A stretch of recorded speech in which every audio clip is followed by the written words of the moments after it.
নমস্কাৰ, মই আজিজুৰ ৰহমান। অসমত নিবনুৱাৰ সংখ্যা বহুত দেখা গৈছে আৰু নিবনুৱাৰ সংখ্যা, নিবনুৱা শ্ৰমিকৰ, নিবনুৱা শিক্ষিত নিবনুৱাৰ যাতে কিবা এটা কৰি খাব পাৰে তাৰ প্ৰতি চৰকাৰে বাৰে প্ৰতিয়ে বিভিন্ন ধৰণৰ আঁচনি প্ৰয়োগ কৰিছে। গাঁওসমূহত, চহৰ অঞ্চলত অসমৰ যি খাদী উদ্যোগো ইয়াৰ এক অন্যতম উদাহৰণ। কেন্দ্ৰৰ কেন্দ্ৰ চৰকাৰে যি খাদী উদ্যোগৰ প্ৰয়োগ কৰিছে অসমৰ চুকে কোণে বা 8খন ৰাজ্যত, সেয়াও এক অন্যতম প্ৰচেষ্টা। কিন্তু কি কৰিছে খাদী উদ্যোগে? আমাৰ সৈতে আছে যি কেন্দ্ৰীয় খাদী উদ্যোগৰ deputy chief executive officer doctor Sukamal দেৱ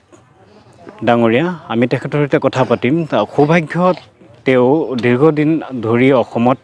কৰ্মৰত আৰু অসমীয়া ভাল জানে। আমি অসমীয়াতে কথা পাতিবলৈ যত্ন কৰিম যে খাদী উদ্যোগৰ সহায়ত আমি কি উপকাৰ হ'ব পাৰোঁ, আমাৰ নিবনুৱা সমস্যা আমি কেনেকৈ দূৰ কৰিব পাৰোঁ। ছাৰ,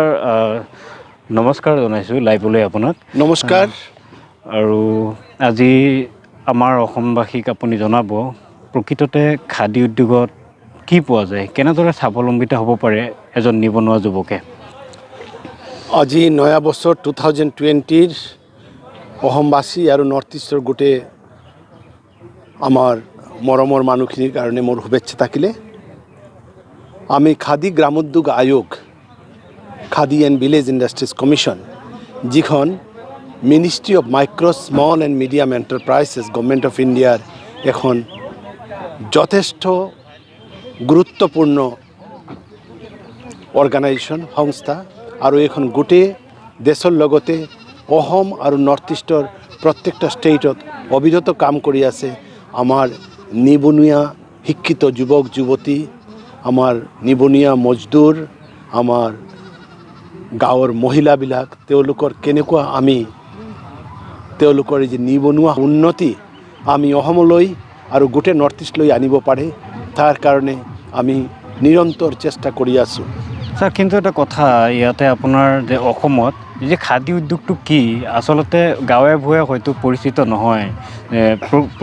প্ৰত্যেকজন নিবনুৱা যুৱক যুৱতী বা সেইখন ঘৰ পৰিয়ালে হয়তো খাদীৰ বিষয়ে নাজানে। আচলতে খাদী উদ্যোগটো কি, আমাৰ যিসকল অসমবাসী ৰাইজ আছে অলপ সজাগ কৰিলে আমি সুখী হ'ম যে খাদীত আচলতে কেনেদৰে স্বাৱলম্বী হ'ব পাৰি। দেখক, আমি যেতিয়া খাদী বুলি কয় তাতে দুটা বস্তু সোমাই থাকে, খাদী এণ্ড ভিলেজ ইণ্ডাষ্ট্ৰি, মানে খাদী আৰু গ্ৰাম উদ্যোগ। এতিয়া খাদী ক'বলগীয়া হ'লে আমাৰ মহাত্মা গান্ধী কৈছিলে যে অসমৰ প্ৰত্যেকখন ঘৰত এনেকুৱা এখন ঘৰ নাপাব য'ত কোনো না কোনো সময়ত আমাৰ আই মাতৃসকলে, আমাৰ বাইদেউবিলাকে কেতিয়া না কেতিয়া এখন কাপোৰ বুনা নাই। এই যে বস্তুটো, এই যে ঐতিহ্যটো, এইটো আমাৰ লগতে মিল খাই আছে, আমাৰ অন্তৰৰ বস্তু। খাদীৰ প্ৰচেষ্টাতে বহুতখিনি আমি এমপ্লয়মেণ্ট জেনেৰেশ্যন কৰিব পাৰোঁ। আজি আমাৰ লগতে অসমত, মাত্ৰ অসমত 20খন খাদী সংস্থা, যিখিনি NGO legally registered under societies registration act, তেওঁলোকে কাম কৰি আছে। আৰু তেওঁলোকৰ লগতে গোট খাই পেলাই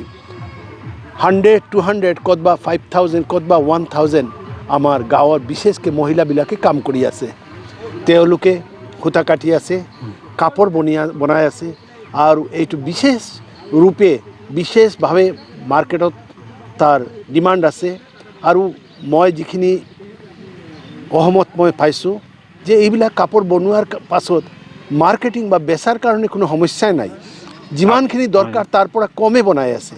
আৰু এইখিনি সুবিধা দিয়াৰ কাৰণে গভৰ্ণমেণ্টৰ ফালৰ পৰা বহুতখিনি আঁচনি লোৱা হৈছে। আমি খাদী সংস্থাবিলাকক প্ৰত্যেক বছৰত একটা বাজেট দিয়ে, বাজেটৰ আণ্ডাৰে তেওঁলোকৰ যিখিনি বস্তু বিক্ৰী হয় সেই বস্তুখিনি ৰেহাই মূল্যত বিক্ৰী কৰাৰ কাৰণে তেওঁলোকক MMDA বুলি এটা কথা আছে, আমি আপোনাৰ মাৰ্কেট ডেভেলপমেণ্ট এছিষ্টেঞ্চ বা ছাবচিডি দি থাকে। আমাৰ যিখিনি মহিলাবিলাকে কাম কৰি আছে তেওঁলোকৰ থকাৰ কাৰণে আমি ৱৰ্কশ্বপ বনাই দিয়ে, তাৰ পাছত তেওঁলোকক বিভিন্ন ধৰণে প্ৰশিক্ষণ দিয়ে। তাৰ পাছতে আপোনাৰ যিখিনি খাদী সংস্থা আছে তেওঁলোকৰ কাম কৰাৰ কাৰণে মানে কালেক্টিভলি আপোনাক তেওঁলোকক ঘৰ বনাই দিয়া হয়, তেওঁলোকক বিভিন্ন ধৰণে ব্যৱস্থা কৰি দিয়া হয়। চেলছ এম্পৰিয়াম বা খাদী বিক্ৰী কৰাৰ কাৰণে, খাদী বস্তু বিক্ৰী কৰাৰ কাৰণে দোকানীৰ কাৰণে সাহায্য দিয়া হৈ আছে এইবিলাক সংস্থাত আৰু নয়া নয়া খাদী ইনষ্টিটিউশ্যন অসমত বনি আছে আৰু চৰকাৰী ফালৰ পৰা যে প্ৰশিক্ষণ দিয়া হৈ আছে তাৰপিছত বয় বস্তু দিয়া হৈ আছে এই ক্ষেত্ৰত কোনো ধৰণৰ প্ৰশিক্ষণ আমাৰ এটা ডাঙৰ পাৰ্ট আৰু আমি খাদী ওপৰত বিভিন্ন ধৰণৰ ট্ৰেইনিং কৰি আছে মই এইখিনি খাদীৰ কথা ক'লোঁ মই আৰু যেটা লাৰ্জেষ্ট পাৰ্ট থাকি গ'ল ভিলেজ ইণ্ডাষ্ট্ৰী বা কুঠিৰ উদ্যোগ গ্ৰাম উদ্যোগ যিটো সেই গ্ৰাম উদ্যোগৰ ওপৰত ক'ব বিচাৰিছোঁ গ্ৰাম উদ্যোগৰ ওপৰত আমাৰ চবচে ডাঙৰ যিখন আঁচনি চলি আছে আমি কয় এইটো flagship programme of the government of India সেইখনৰ নাম হৈছে প্ৰধানমন্ত্ৰী ৰোজগাৰ সৃজনকাৰী যোজনা মানে ইংলিছত কয় PMEGP বা prime minister's employment generation programme সেই স্কিমৰ আণ্ডাৰে যিকোনো ধৰণৰ ইণ্ডাষ্ট্ৰী ছেট আপ কৰাৰ কাৰণে ভিলেজ ইণ্ডাষ্ট্ৰী আৰু কিছুমান ইণ্ডাষ্ট্ৰী আপুনি চহৰত ছেট আপ কৰিব পাৰে তাৰ কাৰণে 25 লাখলৈকে ৰাশি আপোনাক গভৰ্ণমেণ্টৰ ফালৰ পৰা আৰু বেংকৰ লগতে জুট খাই পেলাই সহায় দিয়া হয় যদি গ্ৰাম এৰিয়াত এনেকুৱা এখন উদ্যোগ স্থাপন কৰা হয় তাৰ কাৰণে 35% বা 25% গভৰ্ণমেণ্টৰ ফালৰ পৰা ছাবচিডি দিয়া হয় যদি চহৰত হয় টাউনত হয় তেতিয়াহ'লে 25% ছাবচিডি দিয়া হয় যদি এইখন একটা মেনুফেকচাৰিং সেক্টৰ হয় তেতিয়াহ'লে 25 লাখলৈকে সাৰ্ভিস সেক্টৰ হ'লে 10 লাখলৈকে অনুদান দিয়া হয় এইখন এখন ডাঙৰ আঁচনি আৰু এইখন আঁচনিত আমি প্ৰত্যেক বছৰ অসমত কমসে কম 400 to 500 crores ইনভেষ্ট কৰি আছে তাৰ লগতে আমাৰ এখন ডাঙৰ আঁচনি এতিয়া আহিছে আজি আপুনি মোৰ পিছফালে চাই আছে যে আমি মৌ পালনৰ কাৰণে মানুহক প্ৰশিক্ষণ দিছোঁ 25 জন মানুহৰ এটা জুট মিলাই পেলাই ইয়াতে যিখিনি 25 জন মানুহ দিয়া হ'ল তেওঁলোকে মহিলা বি আছে আৰু সবে SC বা ST কমিউনিটিত বিলং কৰে তেওঁলোকক 5 দিনীয়া ট্ৰেইনিং দিয়া হৈছে ধুনীয়াকৈ ট্ৰেইনিং দিয়াৰ পাছত আজি তেওঁলোকক প্ৰত্যেকক 10খনকৈ মৌ বাক্সা 10খনকৈ কলনী তাৰ লগতে টুল কিটছ এইবোৰ দিয়া হ'ল আৰু সম্পূৰ্ণ বিনামূলীয়া হিচাপে দিয়া হ'ল আৰু আমি ভাবিছোঁ যে কমসে কম এখন ফেমিলিতে 10টা বাক্স যদি তেওঁলোকে মৰমকৈ ৰাখে তেতিয়াহ'লে কমসে কম বছৰত তেওঁলোকৰ 50,000 এটা এক্সট্ৰা ইনকাম ডাইৰেক্ট হ'ব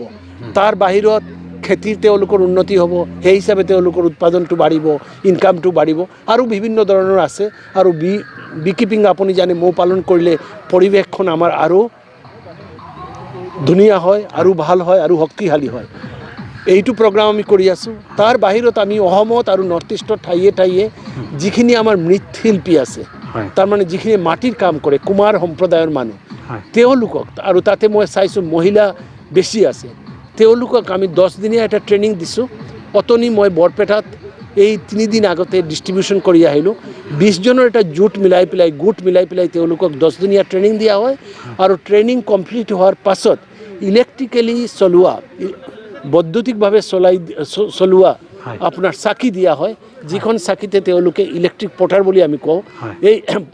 পটাৰ হুইল বুলি কওঁ এই ইলেক্ট্ৰিক পটাৰ হুইল দি পেলাই তেওঁলোকৰ এইখিনি চলাই তেওঁলোকৰ ইমান কষ্টটো লাঘৱ হয় ইনকামটো বহুতখিনি বাঢ়ে আৰু মেটেৰিয়েলৰ কোৱালিটিটো বাঢ়ে তাৰ লগতে একজনকে আমি এখন চাকি দিলোঁ ইলেক্ট্ৰিক পটাৰ হুইল দিলোঁ আৰু লগতে 10 জনৰ কাৰণে এটা মিক্সিং মেচিন যিটো ব্লাঞ্জাৰ মেচিন কয় সেইটো দিয়া হ'ল আৰু এখন আঁচনি আমাৰ খাদী গ্ৰাম উদ্যোগ আয়োগ গভৰ্ণমেণ্ট অফ ইণ্ডিয়াই আগবঢ়াইছে সেইখন হৈছে যে যিবিলাক ট্ৰেডিশ্যনেলি আপোনাৰ লেদাৰৰ কাম কৰি আছে বা শ্বুজ ৰিপেয়াৰ কৰে বা লেদাৰ বেছড কাম কৰে তেওঁলোকক আমি ফ্ৰী টুল কিটছ ডিষ্ট্ৰিবিউশ্যন কৰি আছোঁ এইবোৰ আঁচনি আমাৰ চলি আছে তাৰ বাহিৰত আমাৰ ক্লাষ্টাৰ ডেভেলপমেণ্টৰ কাৰণে বিভিন্ন ধৰণৰ আঁচনি চলি আছে মুঠতে মই ক'ব বিচাৰিছোঁ খাদী গ্ৰাম উদ্যোগ আয়োগ এটা বিশেষভাৱে নৰ্থ ইষ্টৰ অৰ্থনৈতিক উন্নতিৰ কাৰণে এটা প্ৰভাৱ পেলাব বিচাৰে আৰু তাৰ কাৰণে দিন ৰাতি কাম কৰি আছে আমি উইথ ফুল ডেডিকেশ্যন কাম কৰি আছোঁ কাৰণ আমাৰ মনত এটা সপোন আছে যে আমাৰ অসমখন আমাৰ নিজৰ অসম নৰ্থ ইষ্টখন আমাৰ নিজৰ আমাৰ এইখিনি ডেভেলপড হ'ব লাগে ইয়াতে ডেভেলপমেণ্টটো অলপ লেটকৈ আৰম্ভ হৈছে হয় ছাৰ আপুনি নৰ্থ ইষ্টৰ 8খন ৰাজ্যক প্ৰতিনিধিত্ব কৰে যিহেতু 8খন ৰাজ্যৰ খাদী গ্ৰাম উদ্যোগ আয়োগৰ মুৰব্বী বুলি ক'লেও ভুল নহ'ব প্ৰথমে অফিচাৰজন আপুনি 8খন ৰাজ্যৰ প্ৰথমগৰাকী অফিচাৰ গতিকে আপুনি 8খন ৰাজ্যৰ ভিতৰত অসমৰ নিবনুৱাৰ ক্ষেত্ৰত আপুনি কি পাইছে অসমত কি পাইছে অসমবাসীয়ে খাদী আৰু গ্ৰাম উদ্যোগ এই দুইখন বস্তু কিমান বিষয়বস্তুটো কিমান আঁকোৱালি লৈছে আৰু কিমান ভৱিষ্যত কি আৰু কিমান হ'ব মই সবচে প্ৰথম ভগৱানক মই নমস্কাৰ কৰিব বিচাৰিছোঁ যে আজি অসমত জন্ম হোৱা মোৰ অসমৰ এটা ল'ৰা আজি খাদী গ্ৰামোদ্যোগ আয়োগৰ নিচিনা এখন ডাঙৰ সংস্থাৰ 8খন ষ্টেটৰ যিটো দায়িত্ব সেই দায়িত্বটো গভৰ্ণমেণ্ট অফ ইণ্ডিয়াই মোৰ ওপৰত দিছে আৰু মই সেই দায়িত্বটো সুস্থভাৱে পালন কৰাৰ কাৰণে সদায় ভগৱানৰ পৰা আৰু ৰাইজৰ পৰা সেইটো বিচাৰে যে তেওঁলোকে মোক লগ দিয়ক আৰু এইখিনি হিচাপে আমি প্ৰত্যেকটা ষ্টেটত সমানভাৱে কাম কৰি আছোঁ আমাৰ প্ৰত্যেকখন ষ্টেটত একটা ষ্টেট অফিচ আছে তাতে একজন ডাইৰেক্টৰ আছে যিখিনিয়ে সেই পাৰ্টিকুলাৰ ষ্টেটৰ কাৰণে কাম কৰি আছে আৰু 8খন ষ্টেটৰ কি ডেভেলপমেণ্ট হৈ আছে এজ এ নৰ্থ ইষ্টৰ হেড হিচাপে নৰ্থ ইষ্টৰ ডেপুটি চিফ এক্সিকিউটিভ অফিচাৰ হিচাপে তেওঁলোকে মোৰ লগতে ৰিপৰ্ট কৰি আছে আৰু মই সদায় চাই আছোঁ যে ক'ত কিখিনি বাকী আছে আৰু কোনখিনি আৰু বেছি কৰিব পাৰে যেতিয়া অসমৰ কথা আপুনি কৈছে মই ভাবিছোঁ যে অসমত খাদী গ্ৰামোদ্যোগ আয়োগৰ যিখিনি কৰিবলগীয়া সুবিধা আছে সেইটো অপাৰ ইমান বেছি আছে আমি বহুতখিনি কৰিব পাৰে কাৰণ আমাৰ মানুহখিনি গাঁৱতে বেছি থাকে আৰু আমাৰ ঘৰে ঘৰে কাম কৰা মানুহ কিবা না কিবা একটা শিল্পৰ লগতে তেওঁলোকে জড়িত হৈ আছে তেওঁলোকে চবে আৰ্টিচিয়ান হয় আমি ভাবিছোঁ যে ৰাইজ যদি আমাৰ লগ দিয়ে গভৰ্ণমেণ্ট আগবাঢ়ি আহিছে আৰু আমি এনেকুৱা সুবিধা একটা পাইছোঁ আমি বহুতখিনি কাম কৰিম গাঁৱে গাঁৱে আপুনি খাদী গ্ৰামোদ্যোগৰ আপুনি চাব যে তাতে খাদী গ্ৰামোদ্যোগৰ ইণ্ডাষ্ট্ৰি লাগিছে গাঁৱে গাঁৱে আমাৰ নিবনুৱা যুৱক যুৱতী আমাৰ মহিলাগৰাকী আৰু যিখিনি আপোনাৰ বেলেগ কাম নাছিলে তেওঁলোকে কিবা একটা কাম নিজৰ গাঁৱত পাইছে আৰু আমাৰ টোটেলি এটা সাষ্টেইনেবল আৰু আপোনাৰ এটা ইনক্লুসিভ ডেভেলপমেণ্ট লৈ আমি যোৱাৰ কাৰণে সদায় চেষ্টা কৰি আছোঁ আৰু আপোনাৰ গ্ৰামোদ্যোগৰ যিসমূহ উদ্যোগ তাতে ধৰক যি ধূপ-ধূনাৰ আগৰবাতি এইবিলাক উদ্যোগো স্থাপন কৰা হয় আৰু এনেকুৱা উদ্যোগ মানে কি উদ্যোগ থাকে এনেকুৱা ধৰণৰ কি উদ্যোগ থাকে এতিয়া আপুনি যি উদ্যোগৰ কথাটো কয় নাম লোৱাটো আপোনাৰ বহুত টান হ'ব কাৰণ হেজাৰ ধৰণৰ এক্টিভিটিজ আজি ক'বলগীয়া হ'লে যিকোনো ধৰণৰ এক্টিভিটিজ আপুনি ক'লে যে ধূপকাঠি বনোৱা আপোনাৰ কাৰ্পেণ্ট্ৰি আপোনাৰ ব্লেকস্মিথি উইভিং ৰেডিমেড কাপড় টেইলৰিং এনেকি beauty parlour computer repairing system cyber cafe photostat machine Xerox machine গাড়ী ৰিপেয়াৰিং গাড়ী ৱাশ্বিং ছাৰ্ভিচিং চেণ্টাৰ এই গ্ৰিল মেকিং ষ্টিলৰ এইবিলাক বস্তু বনোৱা ধৰণৰ হাজাৰ ধৰণৰ কাম মই মাত্ৰ অগণন মই কৈছোঁ যে আমাৰ ডেফিনেশ্যনটো এনেকুৱা হৈছে 25 লাখলৈকে কেপিটেল ইনভেষ্টমেণ্ট কৰি পেলাই যিখন ইণ্ডাষ্ট্ৰি আমি কৰিব পাৰে আৰু যিখন ইণ্ডাষ্ট্ৰি আমাৰ প্ৰকৃতিৰ কাৰণে বা পৰিৱেশৰ কাৰণে বেয়া নহয় প্ৰত্যেকটা কামৰ কাৰণে গভৰ্ণমেণ্ট সহায় দি আছে আৰু 25 লাখ টকা লোকে তেওঁলোকে এইটো লৈ পেলাই সুবিধা ল'ব পাৰে 25 লাখ টকাৰ এখন ফাইনেন্সত গভৰ্ণমেণ্টৰ ফালৰ পৰা 35% অলমোষ্ট 9 লাখ টকা 9 লাখ ৰুপিজ গভৰ্ণমেণ্টৰ ফালৰ পৰা অনুদান হিচাপে আহি আছে আৰু গভৰ্ণমেণ্ট অফ ইণ্ডিয়াই সব বেংকক ডাইৰেক্টিভছ দি থৈছে যে বেংকখিনি আমাৰ প্ৰগ্ৰামটো কৰিব লাগে স্কিম কৰিব লাগে আমি অহা 3 তাৰিখ একটা গুৰুত্বপূৰ্ণ মিটিঙৰ কাৰণে আমি জোট লাগি আছোঁ গোটেই নৰ্থ ইষ্টৰ আমি যিখিনি খাদী গ্ৰামোদ্যোগ আয়োগ আৰু ইণ্ডাষ্ট্ৰি ডিপাৰ্টমেণ্টৰ অফিচাৰখিনিক মাতিছোঁ আৰু আমাৰ হেড অফিচ হৈছে মুম্বাইৰ পৰা আমাৰ ছিনিয়ৰ অফিচাৰখিনি আহি আছে আৰু 3 তাৰিখ আমি এইটো বহি পেলাই prime minister's employment generation programme যিখন আমাৰ সবচে ডাঙৰ আঁচনি সেই আঁচনিৰ ওপৰত আমি কেনেকা অসমত আৰু নৰ্থ ইষ্টত আৰু ভালকৈ কাম কৰিব পাৰে তাৰ কাৰণে ৰিজনেল লেভেল ৰিভিউ মিটিং কৰি আছোঁ বেংকাৰ্ছৰ লগতে অলপ সাধাৰণতে আমাৰ নিবনুৱা যুৱক যুৱতী শিক্ষিত নিবনুৱাসকলে এটাই ভয় থাকে যে পইচা নাথাকে আচলতে আৰ্থিক টোটেল জিৰ' থাকে তো টোটেল মানে কি জিৰ' আৰ্থিক একদম শূন্যৰ পৰা কেনেকৈ এজন যুৱক যুৱতী মানে খাদী বা গ্ৰাম উদ্যোগত হাত দিব পাৰিব আমি যিখিনি মানুহৰ কথা কৈ আছোঁ সেইখিনি শূন্যতে থকা মানুহখিনিৰ কথাই কৈ আছোঁ মাত্ৰ আমি কিহৰ ওপৰত জোৰ দিছোঁ যে তেওঁলোকৰ কিবা একটা কাম কৰাৰ ব্যৱস্থা থাকিব লাগে মানে কি তেওঁলোকে এটা কাম জনা থাকিব লাগে বা কাম এটা কৰাৰ কাৰণে আগ্ৰহ থাকিব লাগে সেই আগ্ৰহটো থাকিলে বাকী সেইটোৱে তেওঁলোকৰ কোৱালিফিকেশ্যন হয় বাকী কোনো ধৰণৰ কোনো কোৱালিফিকেশ্যনৰ দৰকাৰ নাই আজি আমাৰ যিবিলাক ল'ৰাবিলাকে কম্পিউটাৰ ট্ৰেইনিং কৰিছে বিভিন্ন ধৰণৰ কোৱালিফিকেশ্যন লৈ আহিছে আপোনাক মই কম এতিয়া আমি আগৰতলাতে ত্ৰিপুৰাত এটা ডাঙৰ প্ৰগ্ৰাম কৰি আহিলোঁ আৰু তেওঁক 2012-13ত আমি 25 লাখ টকা দিছিলোঁ আৰু তেওঁ একটা ব্ৰিক ইণ্ডাষ্ট্ৰি মানে ইটা বনোৱাৰ এটা ইণ্ডাষ্ট্ৰি এষ্টাব্লিছ কৰিছিলে আৰু এই ইণ্ডাষ্ট্ৰিখনে আজিৰ দিনত 400 মানুহক কামৰ ব্যৱস্থা কৰি দিছে 25 লাখ টকাতে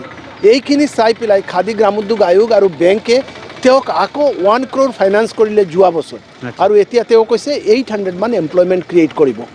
এনেকুৱা এক্সাম্পল আমাৰ অসমৰ গাঁৱে গাঁৱে বি আছে 25 লাখ টকাতে আমি ভালকৈ এটা ধুনীয়া ইণ্ডাষ্ট্ৰি ছেট আপ কৰিব পাৰোঁ আৰু এইখিনি আপোনাৰ তাতে ইমান লিবাৰেল ফাইনেন্স কাৰণ তাতে 35% আপোনাক গভৰ্ণমেণ্টৰ ফালৰ পৰা ছাবচিডি দিয়া হৈছে তাৰ ওপৰত বিভিন্ন ধৰণৰ ট্ৰেইনিং দিয়া হৈ আছে আপোনাৰ তেওঁলোকক ছাৰ আপুনি বহুত সময় দিছে আমাক আৰু অসমৰকে ধৰি পেলাই 8খন ৰাজ্যত আপুনি প্ৰতিনিধিত্ব কৰি আছে যিহেতু গতিকে আপোনাক এই লাইভটোৰ জৰিয়তে ধন্যবাদ জনাইছোঁ সময় দিয়াৰ বাবে আৰু অসমৰ নিবনুৱাৰ ক্ষেত্ৰত বহু কথাই আপুনি কৈ গৈছে শেষত বিভিন্ন ধৰণৰ উদাহৰণো দি থৈ গৈছে হয়তো আমিও জ্ঞাত নাছিলোঁ খাদী আৰু গ্ৰাম উদ্যোগৰ বিষয়ে ইমান জ্ঞাত নাছিলোঁ অসমৰ বহু যুৱক যুৱতী নিবনুৱা আছে ঘৰত বহি আছে হয়তো কোনোবাই লাইন দেখাই নিদিয়ে কোনেও মানে কি কৰিব কি নকৰিব এনেকুৱা ধৰণৰ চিন্তা কৰে তেনেধৰণৰ ল'ৰা ছোৱালীক আচলতে শেষৰবাৰ যে এনেধৰণৰ নিবনুৱা যুৱকক কি শেষৰবাৰ মানে শেষ লাইন এটা আপুনি কৈ দিব মই কৈছোঁ আমাৰ অসমৰ নিজৰ ভাই ভনী আই মাতৃসকলক যে আমি জীৱনত কিবা একটা ভাল কাম কৰিব লাগে আৰু আজিৰ সমাজত গভৰ্ণমেণ্টে চবক চাকৰি দিব নোৱাৰিব আৰু গভৰ্ণমেণ্টৰ চাকৰি পাই সমাজৰ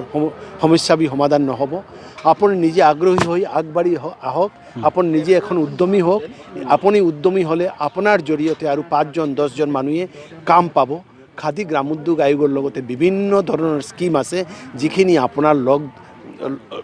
লগ দিব পাৰে আপোনাক সহায় দিব পাৰে আৰু বিশেষ জানাৰ কাৰণে আপুনি আমাৰ ৱেবছাইট আছে www.kbic.org.in সেইখনত যাব তাতে গোটেই ইনফৰমেশ্যনখন দিয়া আছে আৰু তাতে আপুনি পাব যে আপোনাৰ যিমান ধৰণৰ সমস্যা আছে মানে অৰ্থনৈতিক স্বাৱলম্বনৰ কাৰণে সবখিনি ব্যৱস্থা খাদী গ্ৰাম উদ্যোগ আয়োগে কৰি দিব পাৰিব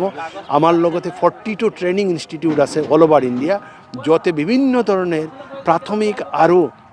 বিশেষ ধৰণৰ ট্ৰেইনিং দিয়া হয় সেইবিলাক ট্ৰেইনিং আপোনাক বিনামূলীয়া হিচাপে ট্ৰেইনিং দেৱাৰ ব্যৱস্থা আছে আপোনালোকে সেই ট্ৰেইনিঙৰ সুবিধা লওক ট্ৰেইনিং কমপ্লিট কৰি আহি যিখিনি ট্ৰেইনিং কৰিলে সেই ট্ৰেইনিঙৰ ওপৰত আমাৰ পৰা টকা পইচা ধনৰাশি লৈ পেলাই নিজৰ গাঁৱত নিজৰ এৰিয়াত এখন উদ্যোগ স্থাপন কৰক আৰু লগৰীয়া আৰু গাঁৱৰ মানুহ আৰু ওচৰৰ মানুহখিনিক আপোনালোকে এমপ্লয়মেণ্টৰ ব্যৱস্থা কৰি দিয়ক এইখিনি কৰিলে অসমৰ ডেভেলপমেণ্ট কোনেও ৰখাব নোৱাৰে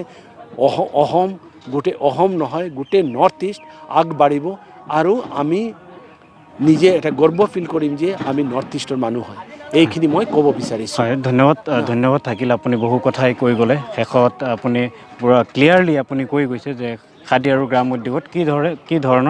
ধৰণে প্ৰশিক্ষণ পাব আৰু কি ধৰণে তেওঁলোক টকা পইচা আপোনালোকৰ পৰা লৈ পেলাই যে নিজে এই খাদী আৰু গ্ৰাম উদ্যোগত কাম কৰিব আমাৰ অফিচটো হয় নৰ্থ ইষ্টৰ যিটো কণ্ট্ৰলিং অফিচ আৰু অসমৰ ষ্টেটৰ যিটো অফিচ দুইখনে ৰূপনগৰ হয় ৰূপনগৰত আছে ভাঙাগড় এৰিয়াত তাতে আপোনালোকে আহিব পাৰে গোটেই ইনফৰমেশ্যনটো অফিচৰ লোকেশ্যনটো আপুনি পাব আমাৰ ৱেবছাইটত বি পাব আৰু মই আপোনালোকক কৈছোঁ পাৰ্চনেলি আপোনালোকে মোক ডাইৰেক্ট ফোন কৰিব মোৰ লগতে কণ্টেক্ট কৰিব যিখিনি সহায় আগবাঢ়িবলগীয়া আছে যিখিনি কৰিবলগীয়া আছে এইটো মোৰ জীৱনৰ চবচে প্ৰিয় বস্তু কি মই মোৰ নিজৰ মানুহৰ কাৰণে কাম কৰিব পৰাৰ এটা সুবিধা পাইছোঁ মই চবক নিমন্ত্ৰণ জনাইছোঁ আপোনালোকে আহক আগবাঢ়ি যাওক কাম কৰক খাদী গ্ৰাম উদ্যোগ আয়োগ আপোনাৰ লগতে সদায় আগবাঢ়ি যাব কাম সুবিধা দিব আৰু মই ব্যক্তিগত হিচাপে অসমৰ এটা ল'ৰা হিচাপে মই আপোনালোকক চবক আকৌ এইটো আপোনাক নিশ্চয়তা দিছোঁ যে আপোনালোক কাকো আমি বিমুখ কৰি যাব নিদিম যিখিনি কৰিবলগীয়া আছে আমি নিশ্চিতভাৱে আপোনালোকৰ কাৰণে এইখিনি কাম কৰিম ধন্যবাদ ছাৰ আপুনি আমাক সময় দিছে আৰু অসমবাসীক বহু কথা আপুনি কৈছে গতিকে আপোনাক আন্তৰিক ধন্যবাদ জনাইছোঁ আৰু অসমবাসীয়ে আপোনালোকে ইতিমধ্যে শুনিছে যে ছাৰে কি ধৰণৰ কথা কৈছে তেওঁ বহুত কথা আপোনালোকক কৈছে বহুত ধৰণে প্ৰশিক্ষণ হয় বহুত গ্ৰাম উদ্যোগৰ ক্ষেত্ৰত বহুত হেৰি আছে আৰু প্ৰশিক্ষণো আছে আৰু বহুত সুবিধা আছে গতিকে এতিয়াৰ পৰা মই ভাবোঁ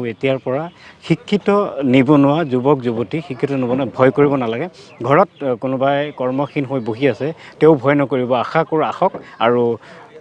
গ্ৰাম উদ্যোগ যি আয়োগ হয় এই আয়োগখনক আপোনালোকে সহায় কৰক এয়া সম্পূৰ্ণ চৰকাৰী আয়োগ চৰকাৰে প্ৰয়োগ কৰা আপোনাৰ আঁচনি আপুনি ব্যৱহাৰ কৰক মই ইমান পৰ আপোনালোকৰ সৈতে আছিলোঁ আজিজুৰ ৰহমান আমি ইমান পৰ বহুত কথা আপোনালোকক জনাইছোঁ ছাৰে আপোনালোকক জনাইছে ছাৰৰ জৰিয়তে। আচলতে ছাৰকো মই আন্তৰিক ধন্যবাদ জনাইছোঁ। আজি মোৰ লাইভ ইমানেই, আৰু ভৱিষ্যতত ছাৰৰ সৈতে আকৌ বহিম আৰু নতুন নতুন আঁচনিৰ বিষয়ে আমি কথা পাতিম। কি আঁচনি ইতিমধ্যে আপোনালোকে গম পাইছে, আৰু নতুন নতুন আঁচনিৰ বিষয়ে আমি কথা পাতিম। আশা কৰোঁ ছাৰে আমাক সময় দিব। গতিকে আমি ইমানপৰ লাইভৰ পৰা বিদায় লৈছোঁ। ধন্যবাদ, নমস্কাৰ, নমস্কাৰ, জয় আই অসম। জয় আই অসম।